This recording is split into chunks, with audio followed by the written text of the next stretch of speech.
Ever wondered how the legendary F-14 Tomcat would have stacked up against its Cold War rivals? It's a classic matchup. American ingenuity versus Soviet power. But it's not as simple as a one-on-one dogfight. The truth lies in completely different ways of thinking about air combat. The F-14 Tomcat was born with a single, crucial mission: to protect the U.S. Navy's massive carrier battle groups. Its job was to patrol the vast, empty ocean, find incoming threats like long-range bombers and cruise missiles, and take them out long before they could even think about launching their weapons. To do this, the Tomcat was built around a revolutionary system.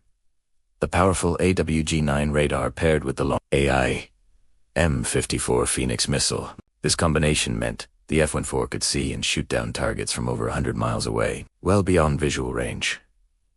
Think of it as the fleet's ultimate long-range sniper. Now, let's look at the other side of the Iron Curtain. Soviet jets, like the MiG-21, MiG-23, and the later MiG-29 and Su-27 were designed with a different philosophy. Their primary role was homeland defense and supporting ground forces. The Soviets emphasized simplicity, ruggedness, and mass production. They wanted to build a lot of tough, reliable fighters that could get into the air quickly from rough airfields. Their designs often prioritized incredible climb rates and agility for close-range combat. Instead of relying on a powerful onboard radar like the Tomcat, Soviet pilots were heavily guided by ground control intercept stations. These ground controllers would use massive radar networks to find enemy planes and then vector their fighters into the perfect position for an ambush. This created a fundamental difference in how they fought. A Tomcat crew could independently scan the skies, track multiple targets, and launch missiles from extreme distances. A Soviet pilot, on the other hand,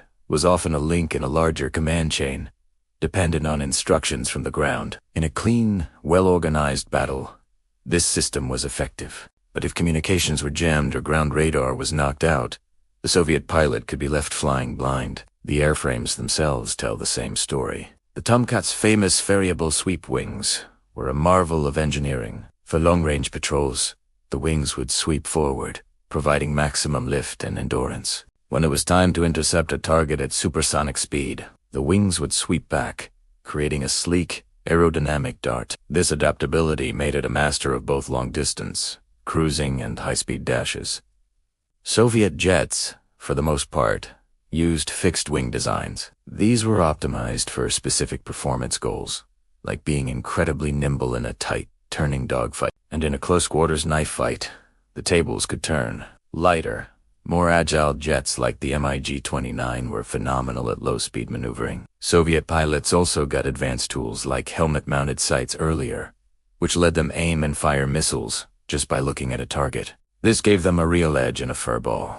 Tomcat pilots had to rely on smart energy management, teamwork, and the sheer power of their jet rather than its ability to turn on a dime.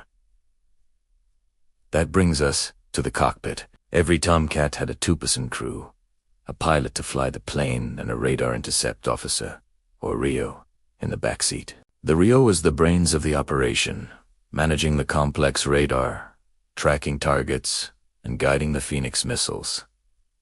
This teamwork allowed them to handle incredibly complex battle scenarios.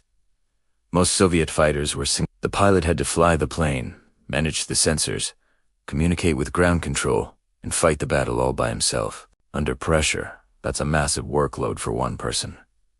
Even the engines highlighted their differences. Early Tomcats were notorious for their fussy, underpowered engines. Pilots had to be very careful with the throttle. Soviet engines, while less sophisticated, were often built like tractor stuff, powerful, and able to take a lot of abuse. Later upgrades eventually gave the Tomcat the powerful, reliable engines it always deserved. But the biggest gap was in their primary weapons. The Tomcat's AIM-54 Phoenix missile was a game-changer. It allowed the F-14 to destroy bombers before they could even launch their anti-ship missiles. For much of the Cold War, Soviet fighters simply had no equivalent. Their only option was to get close, which meant flying directly into the Tomcat's deadly engagement zone. Ultimately, these aircraft were products of two opposing military strategies. The F-14 was a sophisticated, layered defense system designed to project power across the globe. Soviet fighters were built for a massive, high-intensity conflict on their own doorstep, overwhelming enemies with numbers and close-range lethality. It's not about which plane was better in a vacuum. It's about two brilliant, but completely different solutions to the terrifying challenge of controlling the skies in the nuclear age. Thanks for watching. If you enjoyed this deep dive into aviation history, be sure to hit that like button and subscribe for more. See you in the next one.